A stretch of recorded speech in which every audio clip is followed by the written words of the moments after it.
Para resolver este ejercicio podemos ver que durante los primeros 50 minutos la mezcla está en equilibrio a 0 grados. Esto significa que el hielo se está derritiendo, pero aún no ha comenzado a subir la temperatura del agua. El calor que entra al sistema se usa exclusivamente para fundir el hielo, hasta que todo el hielo se convierte en agua. Luego, cuando ya no hay más hielo, la energía comienza a elevar la temperatura del agua líquida. Este es el momento en que notamos un aumento de temperaturas de 0 grados a 2 grados.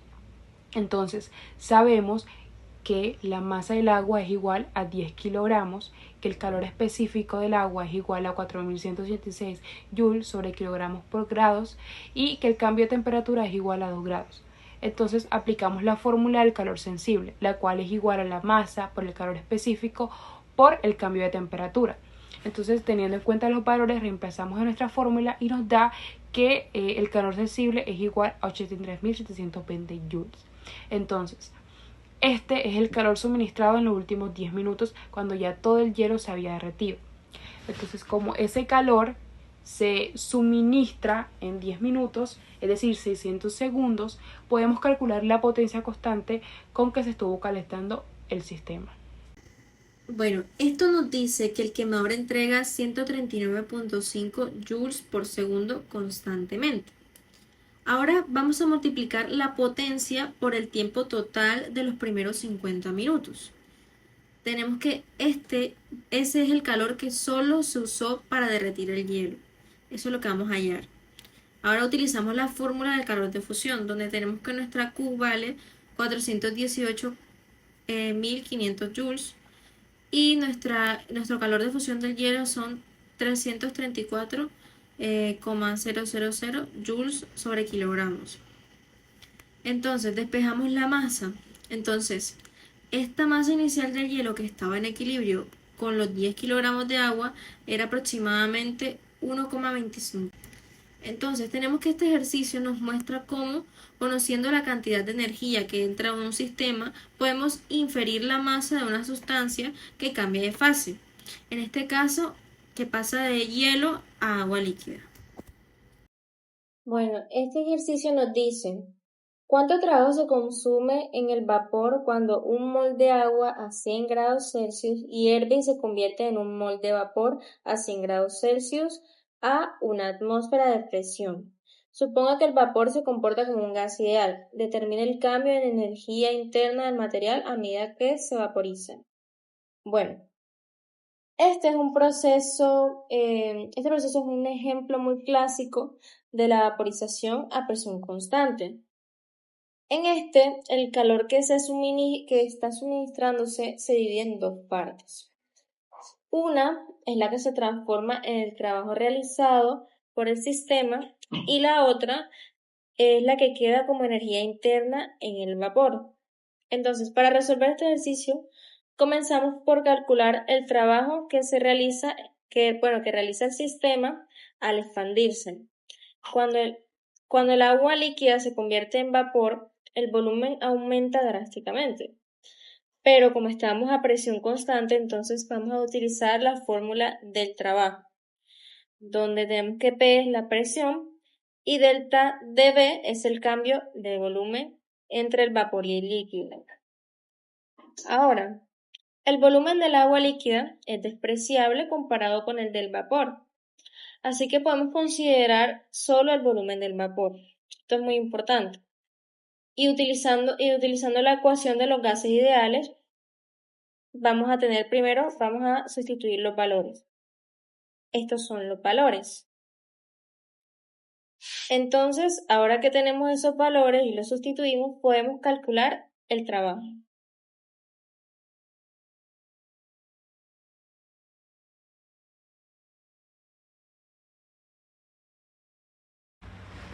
Esto quiere decir que el sistema realiza aproximadamente 3100 joules de trabajo para expandirse, mientras se convierte en vapor. Ahora, para conocer el cambio en la energía interna, usamos el concepto de calor latente. La energía total absorbida durante la vaporización de un mol de agua a 100 grados es, donde N es el número de moles y L es el calor de vaporización molar, cuyo valor es aproximadamente 40,7 para el agua. Entonces esa es la cantidad de vapor de calor que entra al sistema. Parte de ella se va como trabajo y el resto queda como energía interna. Entonces ahora usamos la primera ley de la termodinámica. Entonces la energía interna del sistema aumenta en 37.600 joules durante la vaporización. Ahora, para resumir, cuando un mol de agua convierte en vapor a 100 grados y un atm, el trabajo realizado por el sistema es 3.100 joules y el cambio en energía interna es 37.600 joules. Bueno, aquí tenemos el tercer ejercicio. Este ejercicio en general estudia un ciclo termodinámico cerrado, es decir, un proceso en el que un gas pasa por diferentes estados. En este caso tenemos A, B, C y D, y al final regresa a su estado inicial. En estos procesos analizamos cómo se transforma la energía en forma de calor, trabajo y la energía interna del sistema. El objetivo principal es aplicar la primera ley de la termodinámica, que nos dice que Q es igual a la variación de U más WQ, donde W es el trabajo hecho por el sistema. La interpretación vamos a hacerla por incisos. En este caso comenzamos por el A. Vamos a tomar los datos del problema. Tenemos que la variación de U de AC va a ser igual a 800 joules. Es decir, que el sistema está ganando 800 joules de energía en total al ir de A a C. Ahora, el trabajo realizado en ABC son 500 joules. Es decir, ese es el trabajo consumido en el gas, el trabajo que se está haciendo sobre el sistema. Como el trabajo es hecho sobre el gas, para aplicar la primera ley de la termodinámica correctamente debemos ponerlo con un signo positivo, ya que en este caso se suma la energía interna. Entonces tenemos que nuestra Q, que es la variación de U, más W, que es el trabajo hecho en el sistema. Ahora tomamos que nuestra Q ABC va a ser igual a 800 más 500, que eso nos da 1300 joules. ¿Pero qué nos dice este resultado? Este es el proceso de A a C que pasa por B. En ese proceso el gas va a ganar 800 joules de energía interna y recibe 500 de trabajo desde el exterior. Es decir, que para que esto sea posible el sistema debe absorber 1300 joules de calor. Es decir, el entorno le transfiere calor al gas, lo que eleva su temperatura o su nivel energético. Pasemos al inciso B. Si la presión en A es 5 veces la de C, ¿cuál es el trabajo en el sistema de ir de C a D? Eso es lo que nos dice el inciso B. Entonces vamos a tomar los datos. El trabajo de A a B y luego a C ya lo conocíamos, que es 500 joules. Ahora vamos a utilizar una relación de las presiones y aplicamos el área bajo la curva. Esto finalmente nos va a decir que nuestro W de C a D son menos 100 joules. Vamos a interpretar este resultado nuevamente. El resultado es negativo, nos indica que el proceso de C a D, el sistema está siendo comprimido, es decir, que el entorno hace trabajo sobre el gas y no al revés. Es por eso que el trabajo queda negativo y el sistema recibe 100 joules en forma de trabajo mecánico. Ahora en el inciso C, nos pregunta cuánto calor se intercambia con los alrededores al ir de C a A, es decir, la trayectoria verde.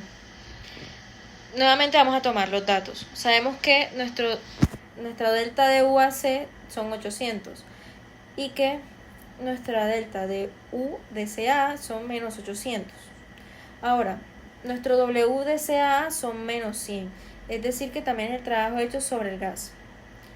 Aplicamos la primera ley y esto nos vamos a reemplazar en la fórmula los datos que he dicho anteriormente y eso nos da igual a menos 900 joules. Interpretándolo nos dice, y esto significa que el sistema pierde 900 joules de energía en forma de calor.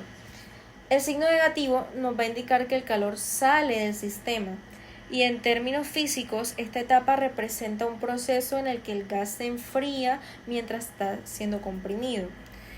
Es decir, que este está cediendo al calor del entorno. Ahora, pasamos al inciso D, que nos dice lo siguiente. Si de D a la energía interna aumenta 500 joules, ¿cuánto calor se debe agregar de C a D? Nuevamente tomamos los datos, que tenemos que delta de U de dA son 500, que es lo que nos está dando el inciso. Pero como ya sabíamos que delta de U de CA son menos 800, vamos a tener que vamos a reemplazar en la fórmula.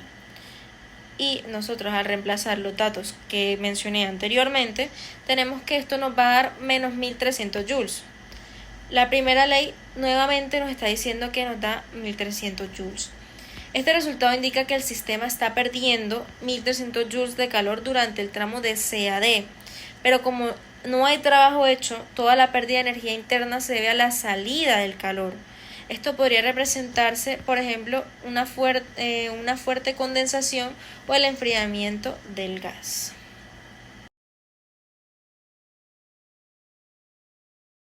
El ejercicio 4 nos dice que se añaden 4 kilogramos de aluminio a 550 grados en 3 kilogramos de agua a 30 grados.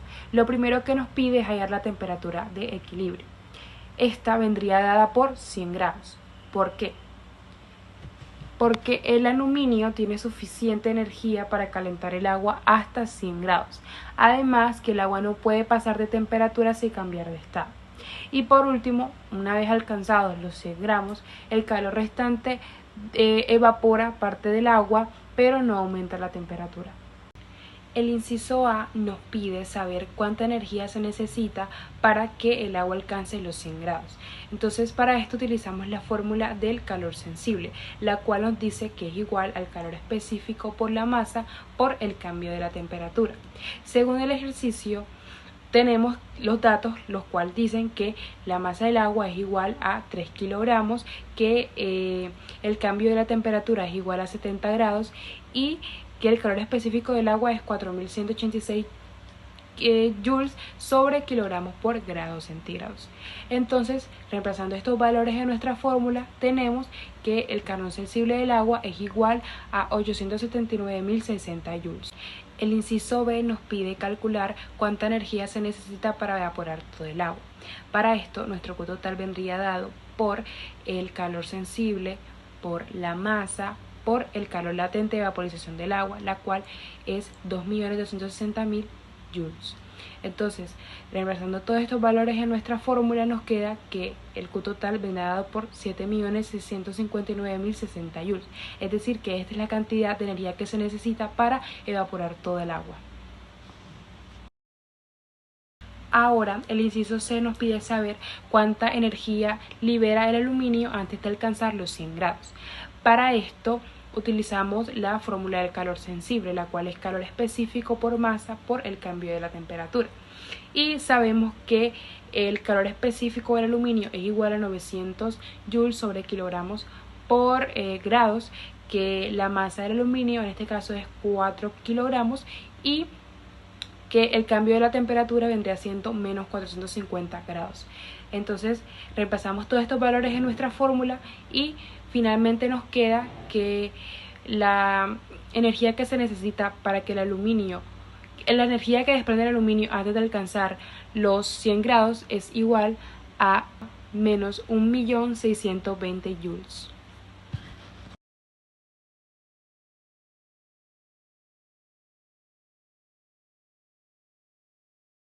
El inciso D nos pide saber cuánta masa se evapora. Para esto hacemos una sumatoria de todas las energías. Finalmente nos dice que se evaporan 0,33 kilogramos. Bueno, yo les voy a hablar sobre el experimento de la vela y el agua. Primero debemos saber que esto es uno de los experimentos más clásicos que demuestran los principios fundamentales de la física mediante un fenómeno visualmente impactante, que es colocar una vela encendida sobre el agua y cubrirla con un recipiente. Al hacer esto, la llama se apaga y el agua asciende dentro del contenedor. Bueno, a continuación se va a presentar una explicación exhaustiva de cada etapa del proceso, con énfasis en los conceptos científicos involucrados. El proceso experimental y la explicación física detallada tenemos que primero hacemos uso de combustión y consumo de oxígeno. El fenómeno que estamos observando es la vela, que al estar encendida consume oxígeno del aire circundante para poder mantener la combustión. Cuando se cubre con un recipiente, la llama se apaga después de unos segundos. ¿Pero por qué sucede esto? Sucede porque la combustión es una reacción química exotérmica donde un combustible, que en este caso es la cera de la vela, que está compuesta principalmente por hidrocarburos, reacciona con el oxígeno para producir dióxido de carbono. Entonces, ¿qué ocurre cuando esto pasa? Que el agua y energía en forma de calor y luz, la reacción puede presentarse de esta manera. Tenemos que la cera más el oxígeno nos da el CO2 más el agua y más la energía.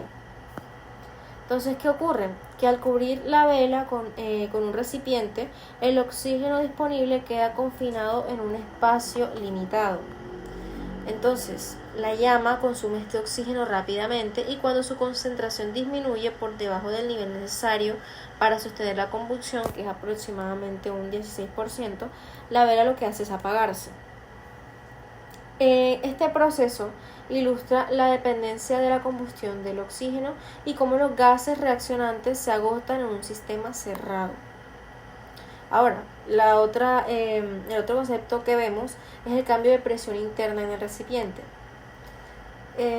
Inicialmente, el fenómeno que observamos es el aire dentro del recipiente que se calienta debido a la llama, pero luego al apagarse el aire se enfría y el agua comienza a ascender. Entonces, la explicación científica de esto es porque mientras la vela está encendida, el calor generado por la combustión aumenta y la temperatura del aire dentro del recipiente también va a aumentar. Por eso tenemos que, según la ley de los gases ideales, un aumento de la temperatura conlleva un aumento de la presión. Y si el volumen y la cantidad de gas permanecen constantes, pues estas dos, la presión y la temperatura, sí van a aumentar. Sin embargo, cuando la vela se apaga, la temperatura del aire desciende rápidamente. Y esto es lo que provoca la disminución en la presión interna del recipiente, ya que el aire frío ocupa menos volumen y por ende ejerce menos fuerza sobre las paredes del recipiente. La relación entre la temperatura y la presión en un sistema cerrado queda claramente ejemplificada en este paso. Por último, tenemos la presión atmosférica y la succión del agua, que esto lo podemos observar tras el enfriamiento del aire, ya que el agua del plato es absorbida hacia el interior del recipiente, elevándose hasta cierto nivel. La explicación científica sería que la presión atmosférica externa, que podemos decir que es 1013 pascales al nivel del mar, hectopascales al nivel del mar, actúa sobre la superficie del agua en el plato. Cuando la presión dentro del recipiente disminuye debido al enfriamiento del aire, se crea un desequilibrio. Entonces, la presión externa es ahora mayor que la interna. Y para restaurar ese equilibrio, la presión atmosférica empuja el agua hacia el interior del recipiente hasta que las presiones se igualan parcialmente. Por eso este fenómeno demuestra cómo los fluidos se mueven en respuesta a las diferencias de presión. Este es un principio clave en la hidrostática y la neumática. En general podemos decir que el experimento puede analizarse mediante la ecuación de los gases ideales. Y tenemos en cuenta las variables que son la presión del gas, el volumen del recipiente, N, que sería la cantidad de gases o los moles que disminuyen ligeramente por el consumo de oxígeno. Nuestra R sería la constante universal de los gases y tenemos una temperatura que tomamos en Kelvin, que varía significativamente al enfriarse el aire, es decir, la temperatura disminuye. Y dado que el volumen es constante, entonces P debe disminuir. Esto explica la reducción de presión interna que permite el ascenso del agua. Nuestra presión atmosférica también va a influir dentro de este experimento y ya que esta es la fuerza ejercida por el peso de la columna de aire sobre la superficie, que en el experimento va a jugar un papel crucial para compensar la presión reducida dentro del recipiente. ¿Dónde más podemos observar este experimento? Se puede ver cuando tenemos unas tapas de unos frascos vacíos, que si nosotros cerramos un frasco caliente, entonces el aire interno se enfría y se contrae reduciendo la presión. En este caso, la presión externa hace difícil abrir la tapa hasta que se igualan las presiones. De hecho, esto nosotros lo vivimos en uno de los experimentos que realizamos en el laboratorio, que tapamos mal el recipiente y como dentro tenía agua caliente se nos hizo muy difícil abrirlo. En este caso sí no estaba vacío, pero el recipiente sí se encontraba caliente. Otro ejemplo que podemos encontrar serían las latas abolladas por condensación, que al calentar una lata con agua y cerrarla, el vapor se condensa y al enfriarse, disminuyendo la presión interna y deformando la lata por presión atmosférica. Esto también se puede ver, no es tan común encontrarlo, pero sí lo podemos ver. Y otro de los ejemplos que podemos encontrar en nuestra vida cotidiana sería el funcionamiento de los pitillos, que al succionar reducimos la presión dentro del pitillo, permitiendo que la presión atmosférica empuje el líquido hacia arriba. Finalmente, podemos concluir que este experimento no es únicamente visualmente llamativo, sino que también ilustra principios físicos fundamentales, como son la combustión, la relación entre temperatura y presión de los gases y el papel de la presión atmosférica en sistemas abiertos y cerrados. La simplicidad lo convierte en una herramienta pedagógica para poder comprender fenómenos cotidianos y tecnológicos, pero asimismo podemos comprender los conceptos físicos que están inmersos dentro de este experimento. Antes de iniciar con la explicación del experimento es importante conocer estos conceptos. Primero, un proceso adiabático, el cual es un fenómeno termodinámico en el cual no existe transferencia de calor entre un sistema y su entorno. En estas condiciones, cualquier variación en la temperatura del sistema se debe exclusivamente al trabajo mecánico realizado sobre él, como ocurre al comprimir un gas. El otro concepto es compresión adiabática, el cual es durante una compresión adiabática, cuando un gas confinado en un recipiente cerrado y térmicamente aislado es comprimido de manera rápida, su volumen se reduce. Al no haber pérdida de calor hacia el exterior, toda la energía empleada en el trabajo de compresión se transforma en energía interna del gas, provocando un incremento significativo de su temperatura. Ahora, para explicar lo que pasó en el experimento, primero se utilizó un tubo sellado con un embol, similar a una jeringa, que contiene algodón impregnado como una sustancia inflamable, como alcohol o éter. Entonces, al aplicar un golpe brusco al embolo, el aire dentro del tubo se comprime rápidamente. ¿Qué pasa? La compresión instantánea evita la disipación del calor, lo que aumenta la temperatura del aire. Entonces, si la temperatura alcanza el punto de combustión del material inflamable, este se enciende de manera espontánea, sin necesidad de una chispa externa. Las siguientes ecuaciones que van a ver a continuación describen el comportamiento de un gas durante un proceso adiabático. Estas fórmulas evidencian que una reducción rápida del volumen conduce a un aumento notable en la temperatura. Ahora, las condiciones necesarias para el fenómeno son: para que ocurra este proceso se deben cumplir los siguientes requisitos. La compresión debe realizarse de manera extremadamente rápida para mantener las condiciones adiabáticas. Además, el gas utilizado, como el aire, debe ser altamente compresible. Y por último, el recipiente debe estar herméticamente sellado y aislado térmicamente.